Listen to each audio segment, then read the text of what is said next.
नमस्कार, तरुण भारत न्यूज बुलेटिनमध्ये आपल्या सर्वांचं स्वागत. मी अमित कोळेकर आजच्या बातम्या देत आहे.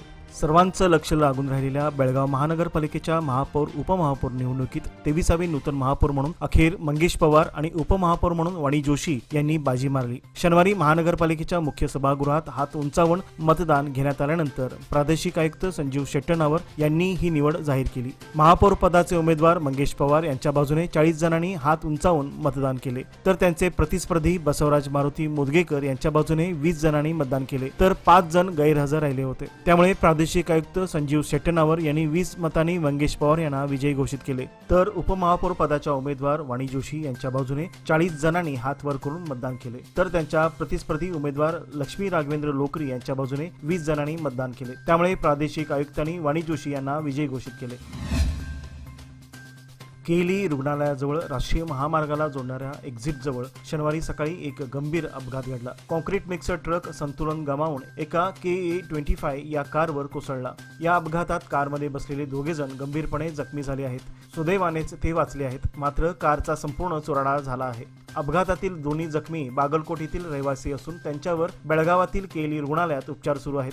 घटनास्थळी तात्काळ अग्निशमन दलाच्या वतीने जवानांनी तातडीने धाव घेतली आणि मिक्सर ट्रक कारवर उलटल्याने जखमींना बाहेर काढण्यासाठी क्रेनचा वापर केला. जखमींना सुरक्षितपणे बाहेर काढण्यात आले. यावेळी बेळगाव उत्तरचे आमदार आसिफ सेठ यांनी घटनास्थळी भेट देऊन माहिती घेतली, तसेच जखमींची विचारपूस केली. या अपघाताची नोंद पोलिसात झाली असून या अपघातामागील कारणांचा तपास सुरू केला आहे. अपघातामुळे परिसरातील वाहतूक काही काळ विस्कळीत झाली होती.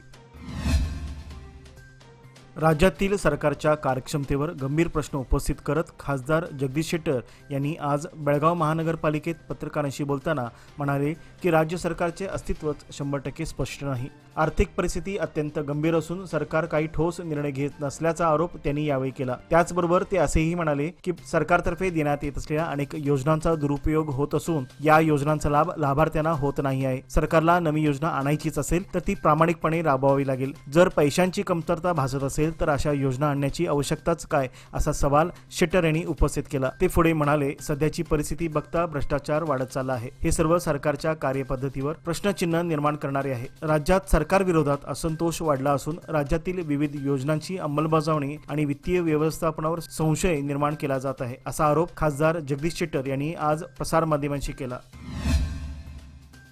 उसगाव येथील श्री मळेकर्णी देवी सार्वजनिक सप्ताह उत्सवाच्या तयारीला जोर आला आहे. प्रवेशद्वारावरती भव्य अशी आकर्षक कमान उभारण्यात आली आहे. गुरुवारी देसाई वाड्यातून वाजत गाजत पालखी नेण्यात आली. त्यात ग्रामस्थ मोठ्या संख्येने सहभागी झाले होते. गावच्या मध्यवर्ती ठिकाणी असणाऱ्या छत्रपती शिवाजी महाराज चौकामध्ये संपूर्ण विद्युत रोषणाई करण्यात आली आहे. त्याचप्रमाणे देवीच्या मंदिरासह संपूर्ण अमराई उजळून निघाली आहे. या 5 दिवसात रोज सकाळी सायंकाळी देवीच्या अमराईमध्ये महाआरतीचे आयोजन करण्यात.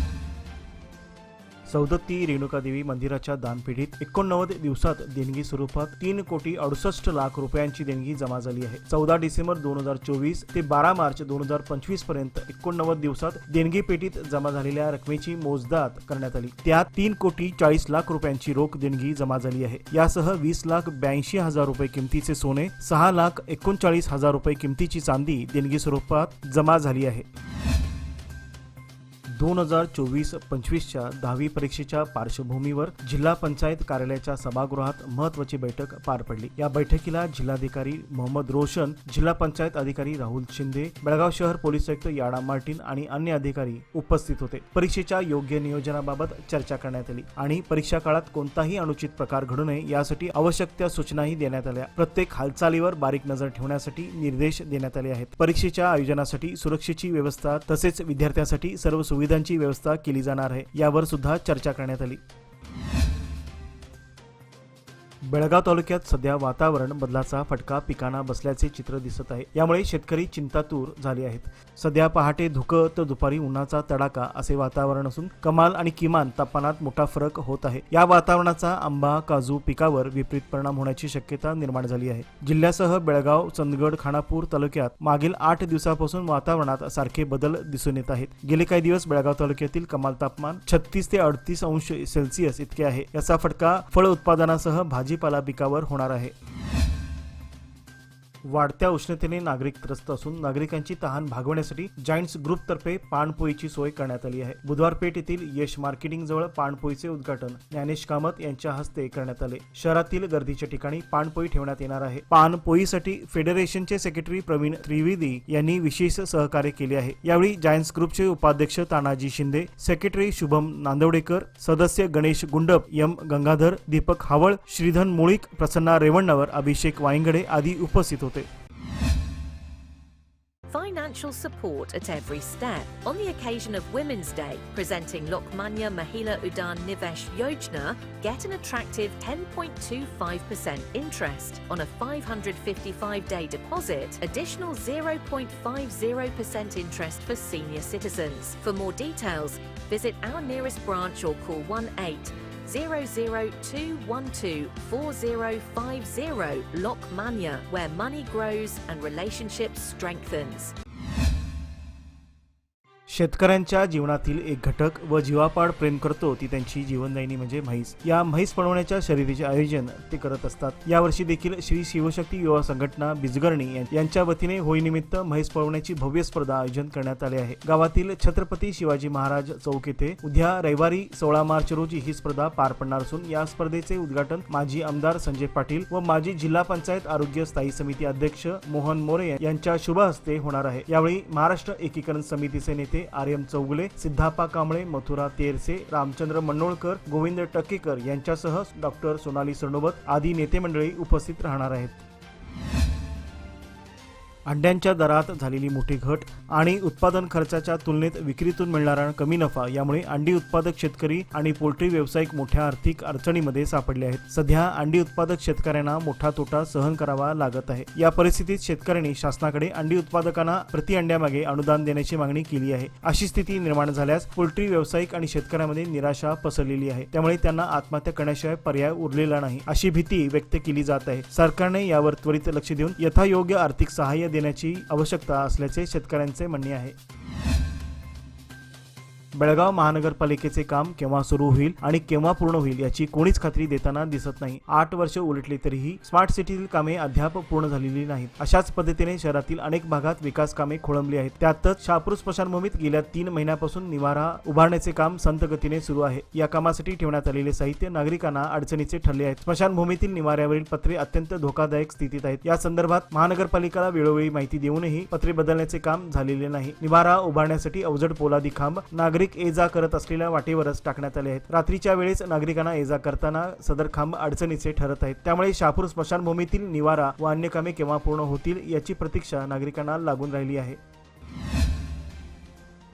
विजापूर जिल्ह्यातील लोणी येथे एका शेतामध्ये कल्लाप्पा कोटाळ यांच्यावर बिबट्याने अचानक हल्ला केला आणि त्यानंतर तो जंगलात पळून गेला। या घटनेची माहिती मिळताच लोणी आणि मन अंकलगी गावातील स्थानिक तरुणांनी तातडीने बिबट्याचा शोध सुरू केला। मन अंकलगी येथील योग्यप्पा निलप्पा उटगी यांच्या द्राक्षबागेत बिबट्या आढळून आला। गावकऱ्यांनी ही माहिती त्वरित विजयपूर वन विभागाला कळविली। तसेच हलसंगी येथील गोल्ला समाजाच्या धाडसी तरुणांसह 20 ते 25 तरुणांनी बिबट्याला पकडण्याचे धाडसी अभियान सुरू करून जाळ्यात पकडण्यात यश आले आहे। मात्र यामध्ये काही जण जखमी झाले आहेत। अथणी तालुक्यातील देशवर येथील सुभाष सदाशिव बडवाळ वय 30 हा ट्रान्सफॉर्मरवर काम करत असताना विजेचा धक्का लागून त्याचा जागीच मृत्यू झाला आहे। वीज पुरवठा बंद करून काम करत असताना वीज पुरवठा कोणी सुरू केला याची चौकशी व्हावी अशी मागणी होत आहे। याबाबत माहिती अशी की सुभाष बडवाळ हे अथणी हेस्कॉम मध्ये वायरमन म्हणून काम करत होते। ट्रान्सफॉर्मरवर काम करत असताना त्यांनी वीज पुरवठा खंडित केला होता, परंतु अचानक वीज पुरवठा सुरू झाल्यामुळे त्यांना विजेचा धक्का लागला आणि त्यातच त्यांचा मृत्यू झाला आहे। या संदर्भात पोलीस ठाण्यात गुन्हा नोंद करण्यात आला आहे। अपुऱ्या बस सेवेमुळे सर्वच भागातील विद्यार्थ्यांचे प्रचंड हाल होत आहेत। बसमध्ये चढण्यासाठी विद्यार्थ्यांना चढाओढ करावी लागत असून अनेकदा बसमध्ये जागा नसल्याने विद्यार्थ्यांना खासगी वाहनाने निर्धारित स्थळापर्यंत पोहोचावे लागत आहे। त्यामुळे बस सुविधा सुरळीत करणे गरजेचे बनले आहे। बेळगाव तालुक्यातील अनेक विद्यार्थी शहरात शिक्षणासाठी येत असतात, त्यामुळे सकाळच्या सत्रात विविध गावातील बस थांब्यावर मोठी गर्दी पाहावयास मिळते। मात्र तालुक्यातील अनेक मार्गावर एकच बस उपलब्ध असल्याने विद्यार्थ्यांना अक्षरशः बसमध्ये चढण्यासाठी कसरत करावी लागते। तसेच गर्दीमुळे विद्यार्थ्यांना पाय ठेवायलाही जागा मिळत नाही, त्यामुळे तात्काळत विद्यार्थ्यांना शाळा महाविद्यालयात पोचावे लागत आहे। आज बेळगाव शहरात तिसरी रेल्वे गेट जवळ उड्डाणपुलाखाली कंटेनर ट्रक अडकला होता. यामुळे काही काळ वाहतूक खोळंबली होती. स्थानिक पोलीस आणि प्रशासनाने तातडीने घटनास्थळी पोहोचून वाहतूक सुरळीत करण्यासाठी प्रयत्न केले. यामुळे नागरिकांना आणि वाहनधारकांना काही वेळ अडचणींचा सामना करावा लागला. बेळगावातील हबप धनंजय जवंजाळ यांच्या विशेष प्रयत्नाने तसेच पंढरपूर येथील श्री विठ्ठल रुक्मिणी मंदिर समितीचे हबप कीर्तनकार गहिनीनाथ औसेकर महाराज यांच्या कृपा आशीर्वादाने अयोध्येतील प्रभू श्री रामचंद्राच्या पावनभूमीत बेळगावच्या वडगाव परिसरातील राजवाडा कंपाऊंड येथील श्री ज्ञानेश्वर महिला भजनी मंडळाचे भजन कार्यक्रमासाठी नुकतेच प्रयाण झाले आहे. अयोध्येमधील श्रीराम मंदिरात शुक्रवार दिनांक 21 मार्च रोजी दुपारी भजन कार्यक्रम सादर होणार आहे. या दरम्यान संगीत शिक्षक व मंडळाचे मार्गदर्शक शंकर लक्ष्मण पाटील, भजनी मंडळाच्या अध्यक्षा गीता जाधव, मंडळाच्या सर्व सदस्य यांच्यासह वडगाव येथील वारकरी, हबप फकीरा कुंडेकर, मंगेश नागोजीचे, शशिकांत धामणेकर, भरत बाळेकुंद्री, राजू खवर तसेच आकणोजी आदी उपस्थित राहणार आहेत. याचबरोबर आजचे बातमीपत्र येथेच संपले. अधिक माहिती आणि ताज्या घडामोडी करता पाहत रहा तरुण भारत न्यूज चॅनेल. तसेच आमच्या चॅनलला लाईक, शेअर आणि सबस्क्राईब करायला विसरू नका. विश्वासार्ह बातम्यांसाठी दररोज वाचा दैनिक तरुण भारत. धन्यवाद.